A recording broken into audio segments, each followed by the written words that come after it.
Hey church family, Nick here. We're in Isaiah 40 verse 31 today. Those who hope in the Lord will renew their strength. They will soar on wings like eagles. They will run and not grow weary. They will walk and not be faint. We're going to talk for a minute today about what it means for us to hope in the Lord. Now in the Hebrew, the language that this passage was written in, the word hope and the word wait, it's the same word. Sometimes that's translated as those who wait upon the Lord. What does it look like for us to do that?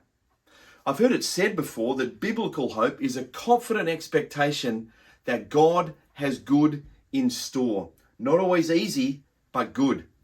Keeping in mind that when Isaiah said these words, 200 years beyond when he spoke in the 8th century BC, about 200 years, the 6th century BC, God's people were exiled in a foreign land. It felt like all hope had gone, but God had a purpose in it. So God has things in store for us. What does it look like for us to look to that? Recently, my wife and I put a new roof on our house, and it was great. We finished just in time for it to start raining. It's hard to describe for me how much more confidence I had that the roof wouldn't leak, given we had this new beautiful asphalt shingles to keep the rain off. In the analogy, of course, it is that God is our covering. He cares for us. Surely it still rains, but now we are cared for by Him. And we can look at that by, remind ourselves of that by looking in the rear vision mirror. As we're driving along the road of life, looking out the windshield, occasionally cast our eyes back to think about who God is, to think about what He's done.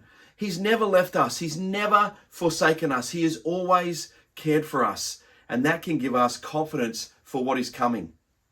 Did you notice it says those who hope in the Lord, whose confidence is in Him, they're looking at Him, they're waiting on Him.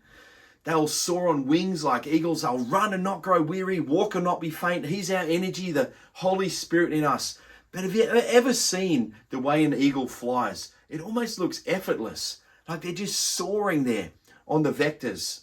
That's what it's like when we're waiting on the Lord. He is the wind beneath our wings.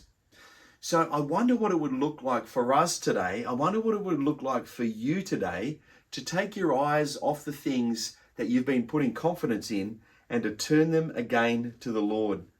To remind your heart that He is trustworthy, that you can have your confidence in Him, that He has good in store for you. Be blessed, church. I look forward to seeing you down at services this weekend.